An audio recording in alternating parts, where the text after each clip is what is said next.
Hey everybody, awesome, awesome, awesome.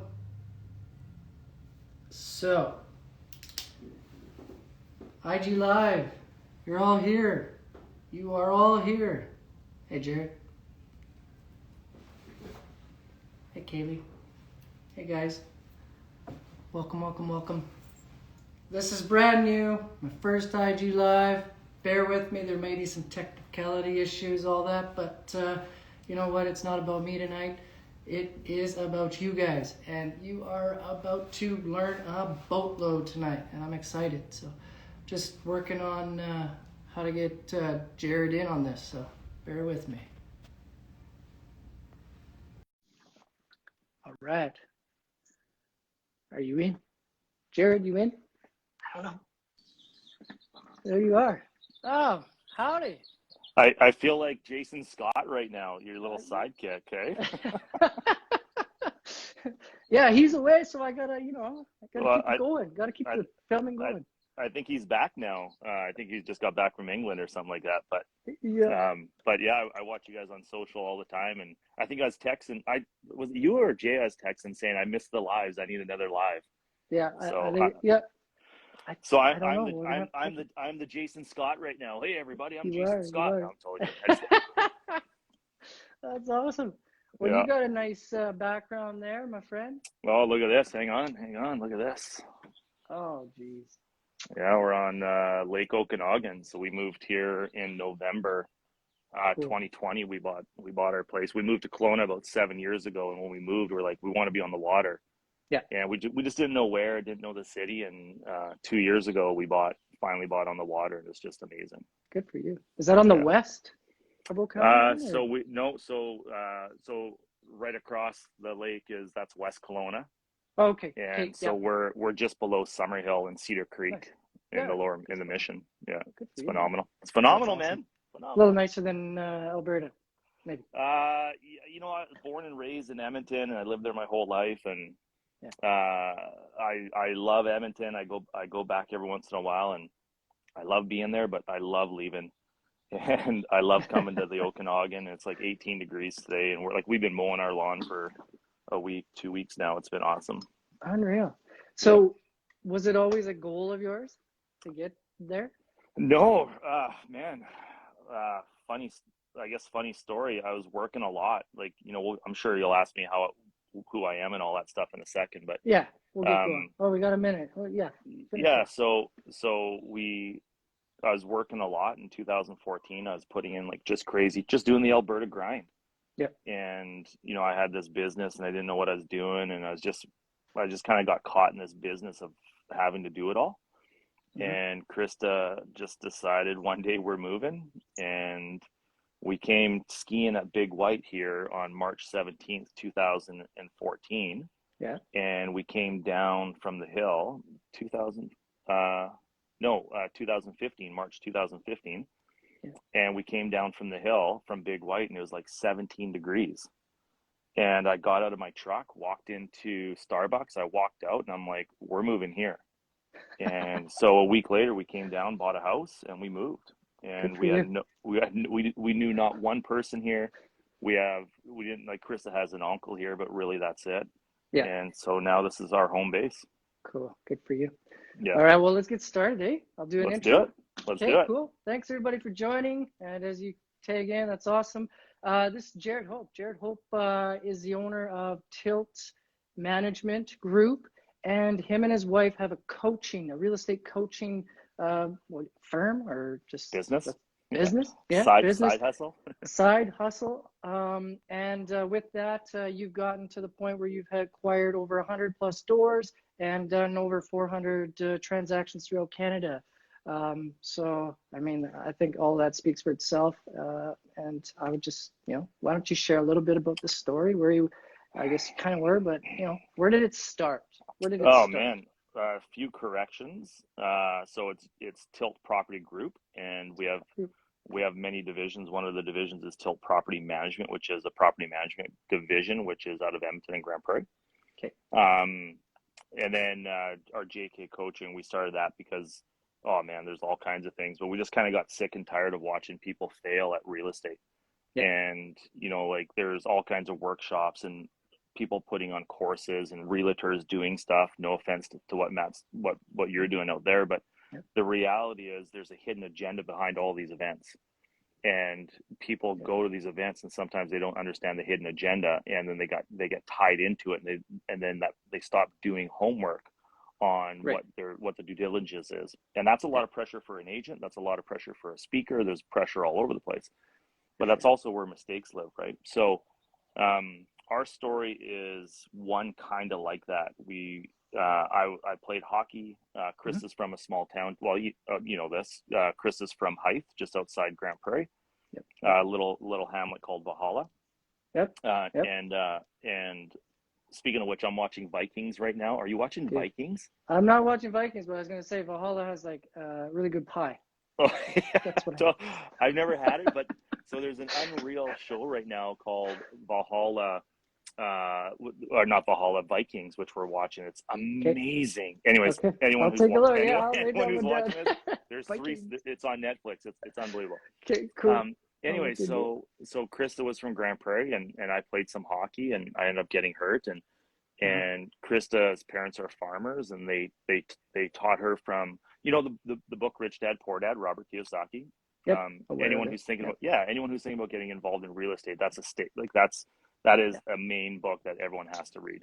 Literally was the one that changed my path too. Absolutely. So Krista's upbringing was more of a rich dad mentality. Not that they were rich at all, but they had a mentality of, like, why work for someone and go build wealth through real estate and investments and bet on yourself. Yeah. Whereas my upbringing, my dad was an accountant, and my upbringing was more poor dad. Not that we were poor, but my dad had go to school, get good grades, and the man will take care of you, right? Yeah. But you played good hockey too, right? Like I was close to the show. Like I had a cup of coffee in the NHL. I was drafted to the Maple Leafs and had a bunch of concussions. And then 4 years later, I went with the Oilers, and they sent me to Hamilton. Anyways, cool. It was fun. But in 2003, we got married, and Krista wanted a family. I had no idea about a family at that point. Like, I didn't know about kids. I just got married. Like, I just wanted sex. Like, I wanted sex and have party success, not sex. And so Krista knew that a job wouldn't have taken care of us in the future. And so we went to this workshop, and it was a RAIN event, Real Estate Investment Network. Cool. And we signed up, and we couldn't afford it. And to make a long story short, just to sum it up, that first year we bought 3 properties. The second year we bought 8. The third year we bought 64. Cool. And we just kept on going. And today you followed that program that they had then. Third year you dominated it. Yeah, but that's where mistakes happen too. Like, the problem with events is when a speaker, and I put on events, so I'm guilty of it too. Yeah. And the problem with an event is a speaker only talks for 30, 45 minutes. And there's no way that speaker can dive deep into any kinds of doom and gloom or any kind of watch out scenarios. It's all rainbows and lollipops. Yeah. And so true. So I kind of got caught in the trap of this is easy and anybody can do this. Oh my God. And back in 2003, 4, 5, 6, the market was, going like this. What's about to happen in Alberta and in Grande Prairie right now. Yeah. So there's a lot of similarities around the fundamentals of the market. And so we bought 64 properties that third year. And I wish I never did that, because by 2008, we were almost bankrupt. Right. And, you follow the wrong people at the wrong time, filling in the gaps of the information that they're missing. That's where mistakes start happening. So our story is pretty simple. I don't own 100 doors. I own over 100 properties. Okay. I think the mistake people make is they talk about doors, and it's easy to get doors. Yeah. You can go buy one property with 15 doors. Does that make you a success? You just bought one property. I guess it depends on how the property performs. No, I totally get it, but go buy 15 properties. Like that's harder to do than buying one property. Yep. And so we have over 100 properties. We currently manage 650 Oh, good for units you. out of Edmonton and Awesome. Grande Prairie. That's I got 20 growing. awesome Jeez. staff. It's awesome. Anyways, Sweet. That's that's my cool. ramble about who I am. Okay. No, So that's awesome. So you know what? I'm guilty. I was kind of creeping on you here, watching some videos on the coaching and that kind of stuff. And you know what? From what I gather, family man, like almost a revolution, which is kind of really cool and inspiring to me. Real estate investor and real estate investing coach. So diving into some questions here that I wrote down here. When did you grew up Edmonton? Chris is from Hythe. When did you start investing in GP? Oh, so 2003, we bought our first house that year. We bought 3 in Edmonton, and then the next year in 2004, I bought my first 5 in Edmonton, and then I had this tenant named Gary. Okay. And I would say his last name, but he might actually still live in Grande Prairie. Okay, cool. Yeah. And he's just a rad guy, and he was my third tenant I ever had. Yeah. And one day in Edmonton, so I had about 8 properties at this time. He lived with me for a couple of years, a year and a half, and he calls me up one day, and he's like, they have this big Great Dane, and his wife was just amazing, great kids. And he called me up one day, and he's like, hey, are you interested in buying a place in Grande Prairie, Alberta? Okay. And I'm like, no, why? And he's like, well, I'm moving here, so I have to give you notice, and I would love to rent from you, and I can't find anything in Grande Prairie. No one wants to rent to my dog. Oh, and I'm like, holy shit. I'm like, dude, I'll buy you a fucking house. Yeah. So Krista and I drive to Grande Prairie the next weekend. I take my video camera. I hook up with Jason. This is the first time I met Jay. Yep. We walk through 3 properties. I videotape them. I go back to Edmonton. I pop in the VHS because that's what it was back in the day. I pop in the VHS and I play the video, and I said, which house do you want? Yeah. And he's like, I'll take that one. And so the address is 952-979 Ave in Grande Prairie. I still own it today. It's a little blue house on the corner across from the school in Patterson. Patterson. That's Patterson. Yeah, it's amazing. I bought it for $147,000. I think it's probably worth maybe, I don't know, 318, something like that. I think you guys just sold one. Cool. And anyway, so that's how I got into Grande Prairie. And he bought that place. And then I looked at 3 that day. I bought 2 of the 3. Yeah. And he moved into one and I rented the other. That's how we got to Grande Prairie. Oh, geez. Okay. Yeah. So a tenant was the one. Amazing tenant. That's Gary. Cool. Yeah, Gary got me there. And who would have thought? I could be. Wasn't even on your radar. No, I had no idea about it. And looking back now, I could be really pissed off at Gary because like Grande Prairie, what everyone needs to know, Grande Prairie is boom or bust. Yeah. And which is fine if you know that's what it is when you go to it. I didn't know that. Yeah. So I wasn't able to prepare or plan for the bust. I just thought when I was making $1,000 or $1,200 a month cash flow, I was loaded. I had thousands, tens of thousands of dollars in my safe at any given time because tenants would pay cash, and I'd be like, oh my God, it was just amazing how much money was being made out of Grande Prairie. Yeah. What I didn't realize that in a bust, people leave Grande Prairie. Okay. In Edmonton, Edmonton's less boom or bust. It's more stable. So less peaks, which means not as much cash flow, but also less valleys, which means less risk. Yep. And in Edmonton, when people leave, or when there's a bust in an economy and people lose their jobs, they don't move home back to Ontario. They just move to a cheaper place. Right. Whereas in Grande Prairie, when there's a bust, people legit leave the city. Yeah.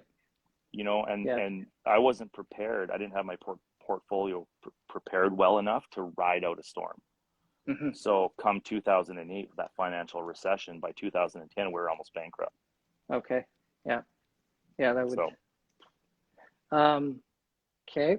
That being said, so when you're purchasing a property, how do you go about determining the cash flow? How do you analyze your properties? Yeah, so especially in a city like GP now. So GP versus Edmonton. I want to be super just clear that I think Grande Prairie right now is like the calm before the storm. I think what's happening, like we're starting to raise rents right now. We sent out 15 rent increases last month. More are going out. More already went out. I heard about that. That's awesome. Yeah, the Good. market is shifting, and not only is the green, and I'll answer your question in a second, but Yeah, yeah. not only is the green shoots starting to pop up of house price or activity, there's more offers and houses are inventories going down, days are market are going, those are green shoots. Yep. And then what's starting to happen is multiple offers are starting to show up. And then what's going to start happening is house prices are going to start going up. And at the same time, rents are start going up. So we have all these green shoots that are starting to happen at the same time. Yeah. Crazy exciting. So Cool. cash flow, mortgage, taxes, insurance, your three like fixed amounts you can't do anything about. Yeah. So you're going to have your mortgage amount. You got to put 20% down typically. Well, not typically, you have to. Some people will do more. Yeah. Your insurance rates are going up, so just be aware of that, and taxes. Yeah. The other thing that people do not like to factor in is repairs and maintenance. Okay. They do not like to factor in property management fees, and they do not like to factor in vacancy. And the reason why they don't like to factor that stuff in is because a lot of times people will manage it themselves. Right. And then they'll come back and say, I'm going to impeccably manage this property. I'm going to impeccably manage it. It will never be vacant. It will never be vacant. Zero vacancy in that budget. Because I'm going to manage it, right? So then what they start doing is they'll start taking a property that cash flows, $0, and with the numbers I'm going to share with you in a second. And when they take out all these three things, all of a sudden it cash flows $500. Right. So then they trick themselves that this is a good purchase. Okay. When the reality is it's not, because there's no such thing as zero vacancy. So I would factor in always 2 to 4% vacancy. Okay. Now that's going to depend on the product. So if you're buying a condo, I don't care where the condo is in Alberta, you need to have higher vacancy rate on a condo than a single family house. Okay. Single family houses rent out like that all of the time. Yes. The vacancy in single family houses is close to zero. A tenant in a single family house, 2,000 square feet, anything that's like newer than 2,000 years, 2,000 year build, is gonna be, you're gonna have a young family and they're gonna stay in there 5 to 10 years. I have probably about 30 of these houses where my tenants have been in there anywhere from 7 to 14, 15 years. They just don't move. Wow, unreal. Totally. So your vacancy is actually close to zero. Absolutely. The retention, that's awesome. Totally. Houses with basement suites, main floors and basement suites. Basement suites will have turnover every 18 to 24 months, and it's going to take you anywhere from 15 to 45 days to rent out those basement suites. I've always found that those are a little more challenging, even though the scale of economies does play in your factor. But I always mention, you're going to have to manage it a lot differently than buying that single family house. Totally. And here's why, because basement suites are not cheap, but they're affordable. Yeah. Right. So when the market shifts, everything becomes affordable. So in a down market, when rents are dropping 20%, which they will, and they can very easily in Grande Prairie, when rents drop, now that 3-bedroom townhouse with a single attached garage is renting for $1,200. Yeah. Whereas the basement suite was $900. So for $300 more, there's usually 2 people, 3 people renting a basement suite. So for an extra $50 each, they're moving into a townhouse now. So there's more turnover in basement suites. Okay. So back to your question is, I like to use 8%, 10% for repairs and maintenance. I like to use 2 to 4% for vacancy. And then I always will factor in 10% for property management. Whether I manage it, whether someone else manages it or I do, I still factor in 10%. Yeah, that's probably a good gauge for assessing the cash flow before you even purchase, just in the event that you decide you're going to hand it off. Well, but at some point in time, when Chris and I started buying, our goal was to buy 8 properties. It was never to buy 100. Yeah. And I never factored in any 10% for anything because I was impeccably managing the properties. For sure. So when it went to give it to a property management company in Grande Prairie, all of those properties were $200, $300 because I was paying 10% that I never factored in. Yep. So I had these properties that were cash flowing $100 a month. I give it to a property management company. Now I'm negative 200. Yeah. Because I bought the wrong property. Did you get that? I just cut out there. Yeah. One of us did. Yeah, but I bought the wrong properties. Okay. And I wasn't factoring in the proper numbers for my cash flow. So, Okay. and I did that in 2005 when we bought 64 properties. Oh, I can imagine. And It's then crazy. were you managing those from Edmonton? Yeah, dude, it was crazy. Okay, like that's my next question is like, how do you make it work? Or like, how would you suggest that somebody make it work if they don't live here?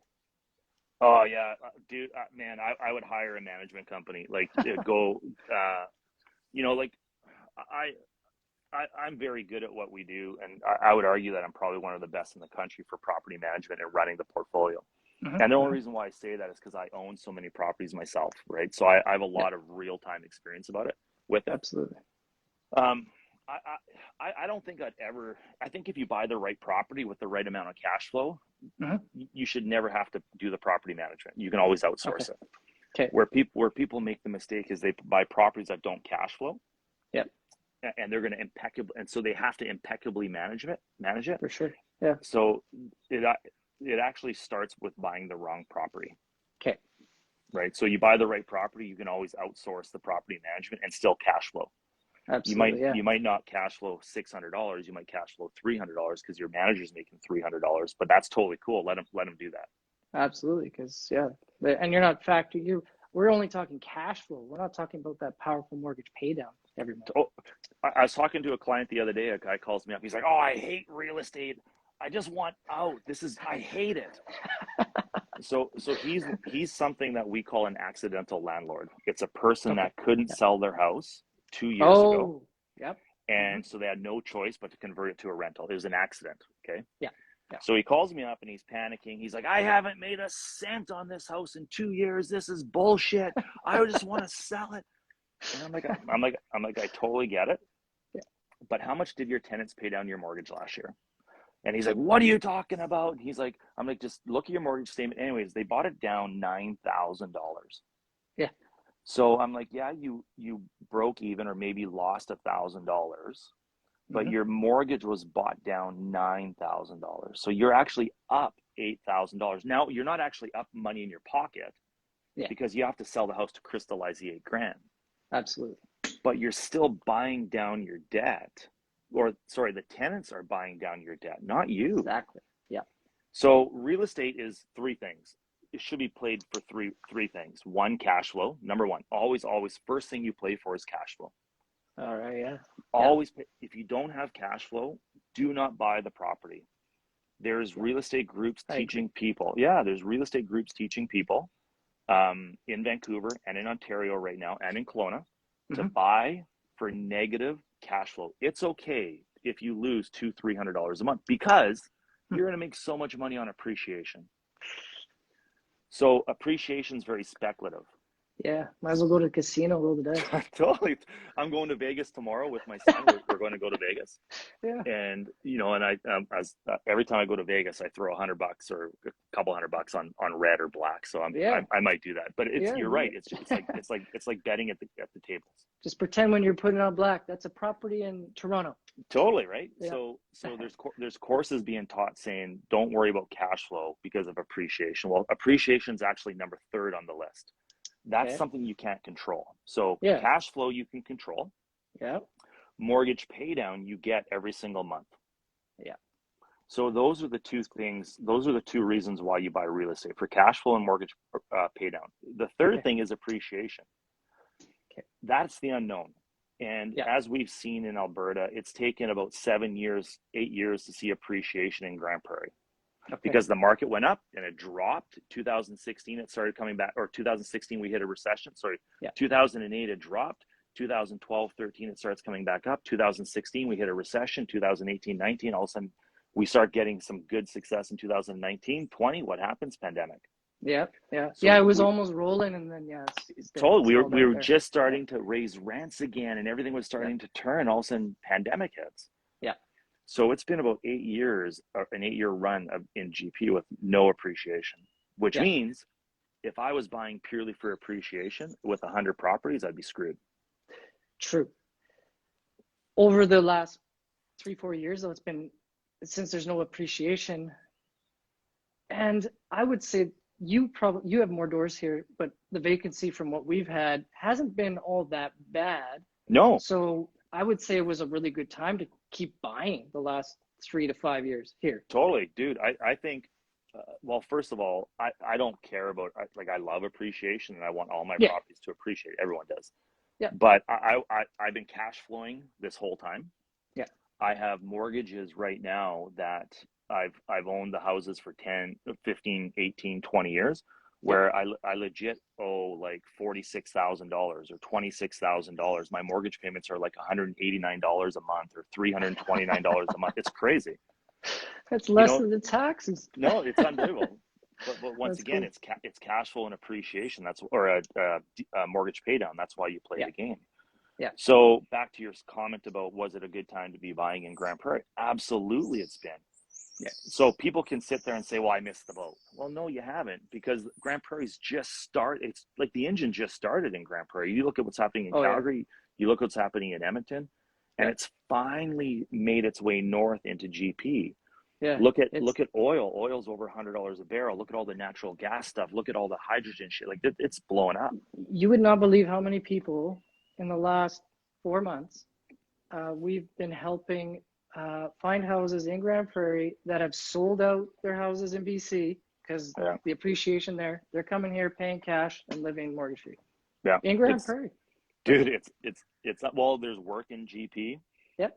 You know, the people in Vancouver, I don't think they really know how cold it gets in Grande Prairie yet. So, you know, yeah, but but at the end of the day, I think Grande Prairie right now, I think for the last 4 or 5 years has been awesome to be investing in.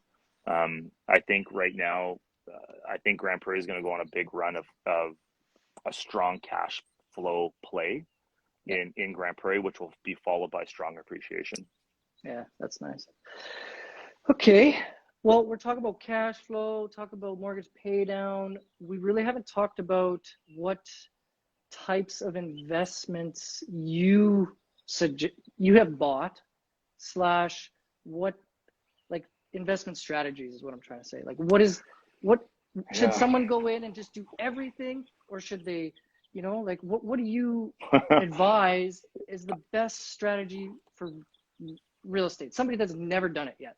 I just did a discovery call with a potential coaching client yesterday, and this guy calls me up and he's like, I got this money and I'm gonna do a BRRRR, I'm gonna do a buy and hold, I'm gonna find a joint venture partner, and he's just rattling off these, but he just did a workshop. Okay. So he did. He's a workshop junkie, right? He's totally jacked. just ready to rock and roll. Totally. Yeah. And I'm like, dude, slow down. Yeah. So number one, figure out what game you're playing. Figure out what your end destination is. Where do you want to be in 10 years? Okay, not 5 years. You're not going to retire in 5 years. It's going to be next to impossible. And a lot of things have to happen perfectly to retire in 5 years and to leave your job in 5 years and live off real estate.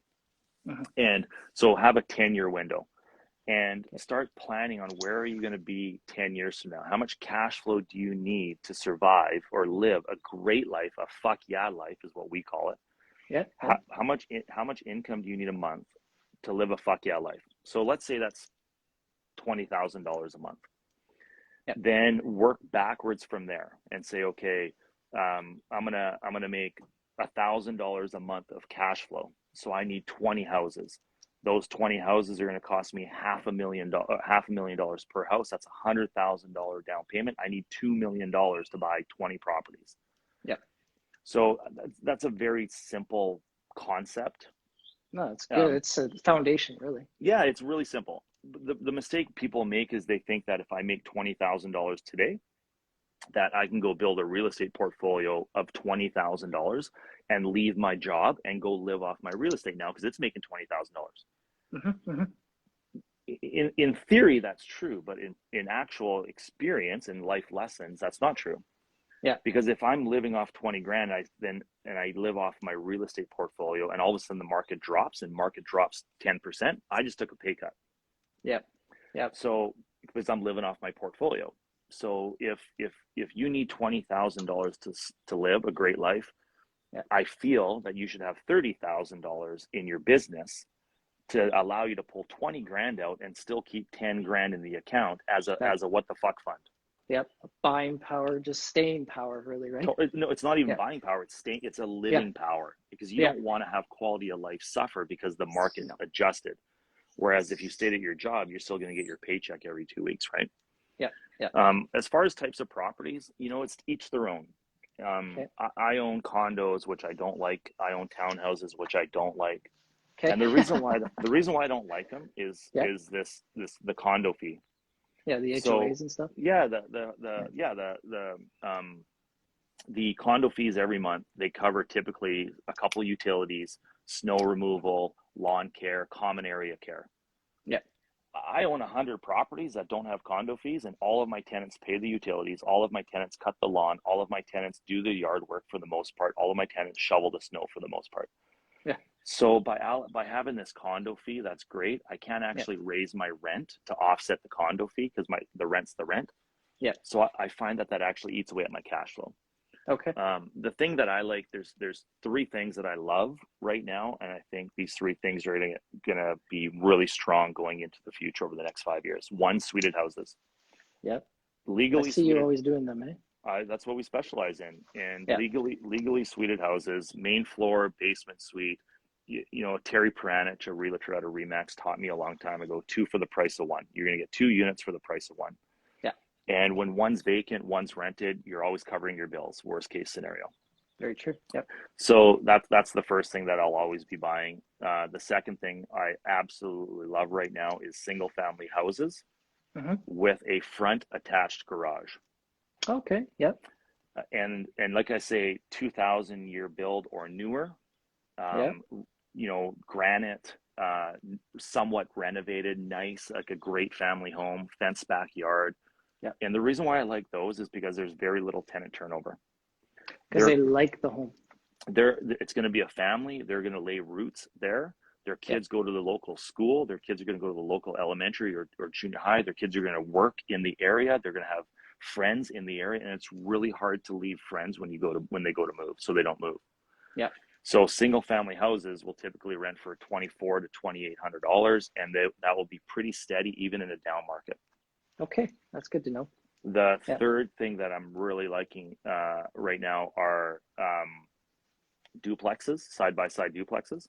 Yeah, I like those. The reason why I like side-by-sides is you can get one, and then it's only a matter of time before you get the next one.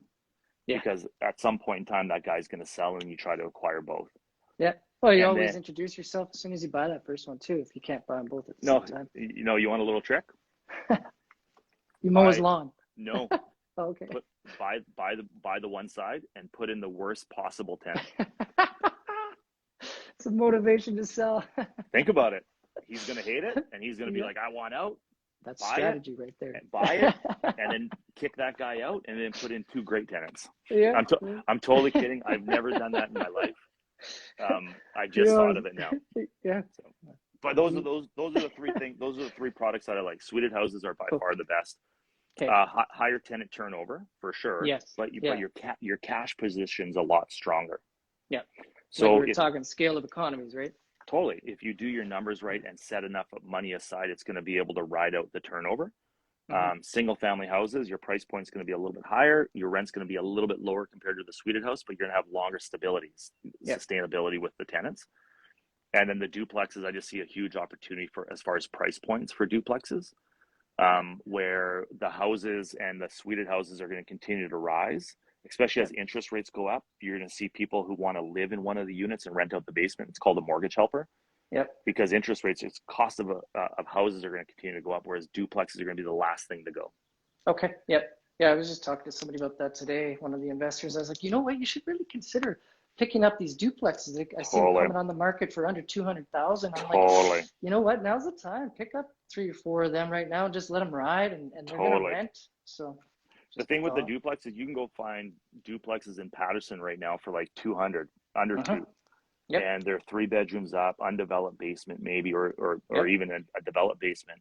Those are going to rent out for $1,200 today. But in a hot market, those are $2,000. Yep. Yeah. Like those are awesome. And then if the basement's undeveloped, you could put a mother-in-law suite in there. Yeah. Then you can suite it. So you own both sides. You can make 4plexes. That's yeah. Totally. That's what we're doing. Yeah, that's cool. That's awesome. I didn't write this question down, but it kind of came to mind now when we were talking about suited properties. We were talking about condo association fees, that sort of thing. What are you doing right now with the cost of utilities going up and through the roof? So how are you mitigating that? How are you protecting your cash flow? So hopefully I don't have any tenants watching this. Yeah. So sorry tenants, if you're watching this, be prepared, it's coming. So what we're doing, so back in 2016, so up until about a year ago, utilities have been pretty flat in Alberta for the last 20 years. Like it's been pretty steady, right? Yeah. Where ever since the carbon taxes have started coming in, our fees have started going through the roof. And not just that, just gas and oil and everything's going up, right? Yep. So in 2016, pre-2016, we used to have two agreements. We'd have the lease agreement and the utility agreement, two separate agreements. Yeah. So rent was $1,400 and utilities were $250. Okay. Okay, and so rent was total payment was $1,650. Yeah. I've never raised utility fees in my life. In 20 years of doing this business, I've never done it until 45 days ago. Okay. So in 2016, we combined the lease agreement and the utility agreement because Grande Prairie, Alberta hit a little bit of a recession.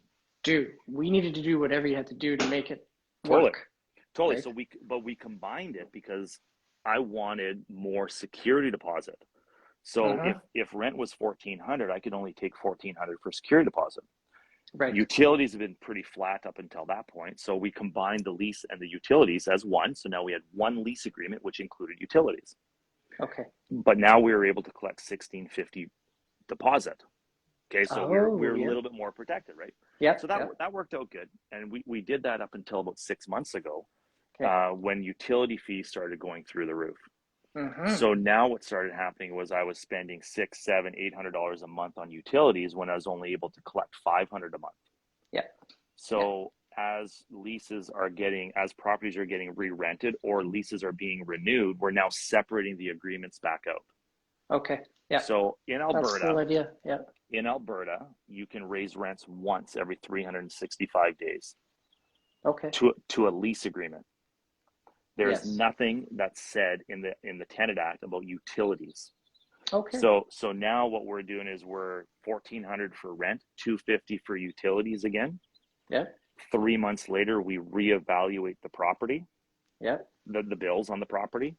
And now what we're doing is we're going back and raising utility fees, $50, $25, $50 a month. Yeah. Because we now have to cover our costs now because our costs are going through the roof. They are. It's uncontrollable almost. It's unbelievable. Yeah, it's tough. So that's what for a while. That's what we're doing with utilities. So all of our places start with a $250 utility fee per unit. Okay. And then 3 months later, we reassess to see how much usage the tenants are using, how much product or water, gas, or power the tenants are using. Then we adjust accordingly. Okay. No, that's awesome. Yeah, I was curious because it is affecting property investors these days. Yeah, because back in the day, like I say, everyone was just including it as one payment, and and people are, even if we tried to separate it before, the cost of the rent, like it wasn't more than $1,600, including utilities. So I couldn't have split it up and charged $1,400 for rent and $300 for utilities because now I'm at $1,700 and the Joe Blow neighbor was at $1,600. Yeah, absolutely. That makes sense. But I think any single investor out there who has utilities included, it's time to peel that stuff back because utilities are starting to massively erode at cash flow, and it's actually putting most people into a negative cash position. Yeah. No, and I'm sure most tenants will understand that situation. I mean, none of this is easy on anybody, really. Well, the last thing I want to do is go raise rent to tenants. The last thing I want to do is go put more pressure on people most people live paycheck to paycheck, not just tenants, but just people in general.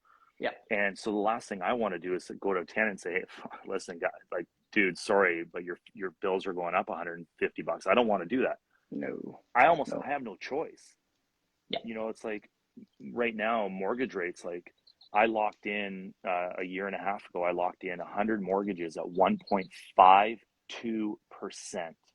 Good job.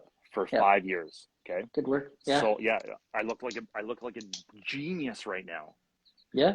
Last night I was laying in bed on my mortgage calculator doing some. Yeah. I just had some thoughts. So I opened up my mortgage calculator on a $500,000 mortgage. Mm-hmm.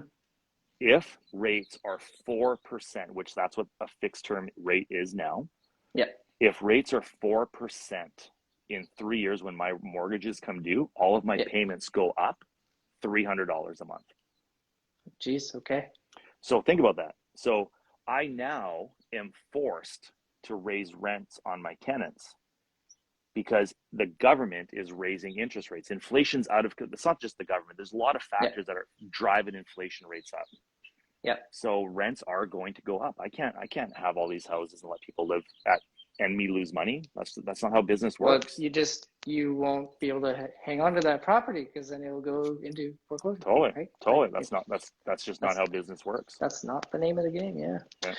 No, that's awesome. Okay. You know what? I'll end up with another question here. Do you see GP as a competitive place to continue to own and invest in real estate right now? And if so, what influencers do you see affecting that?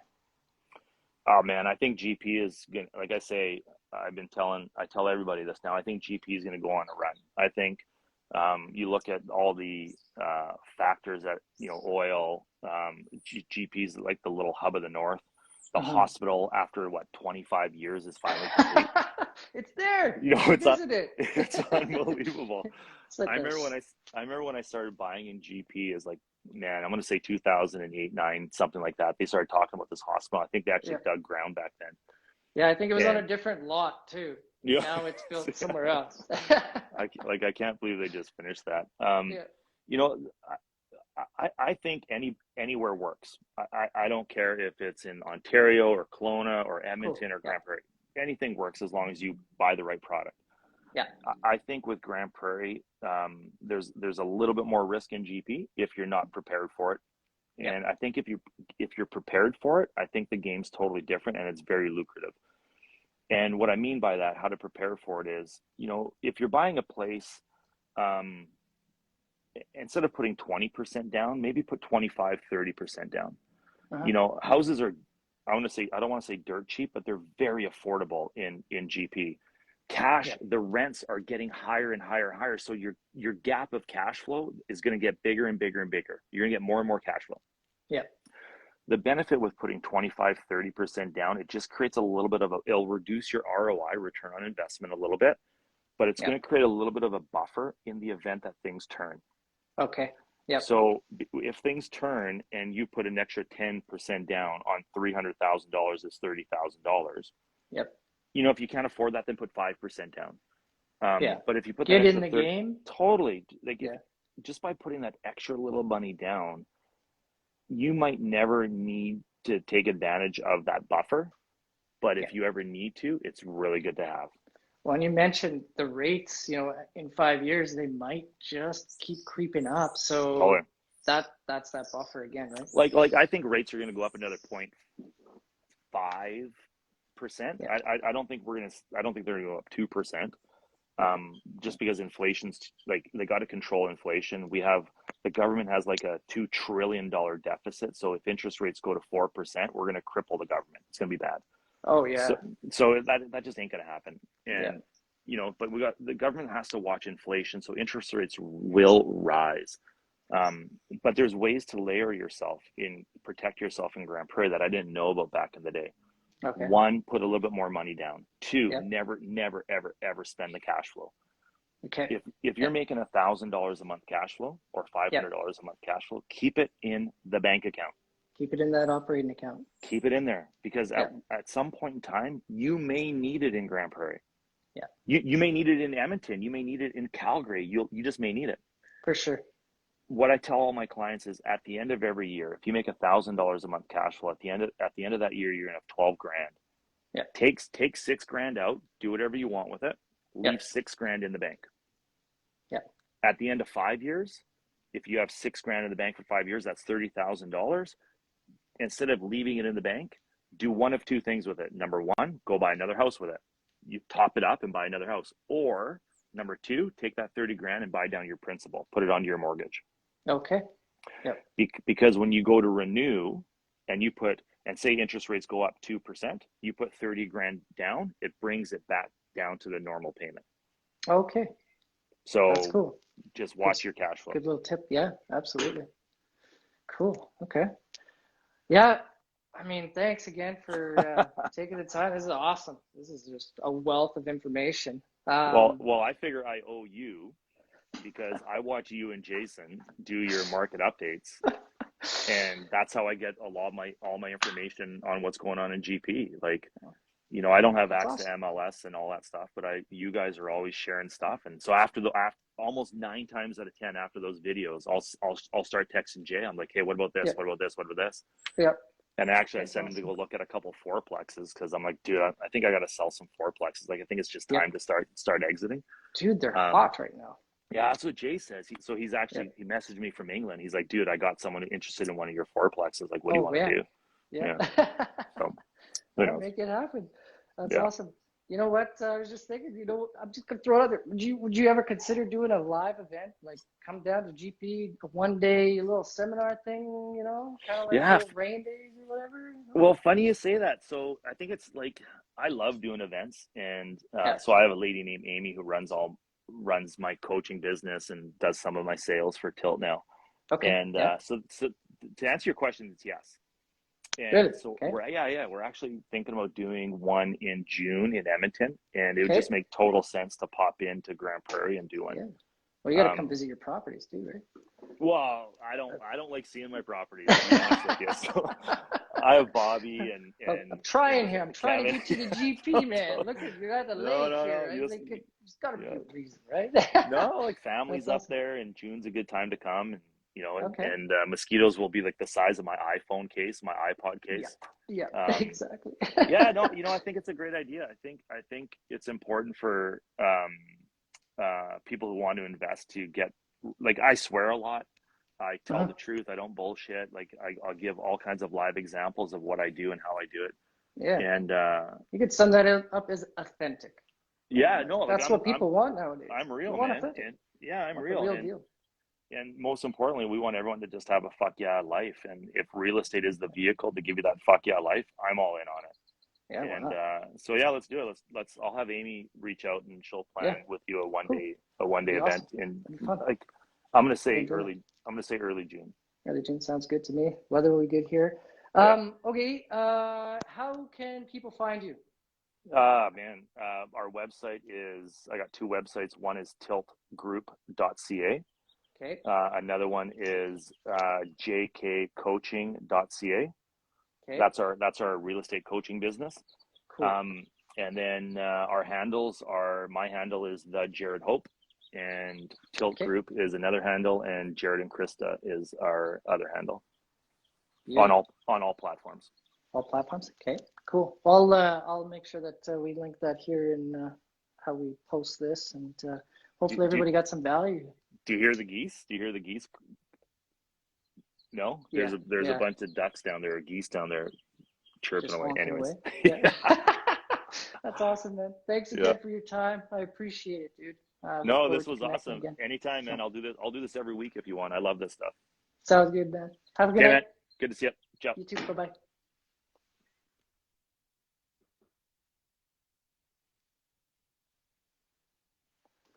Now, how do I log off?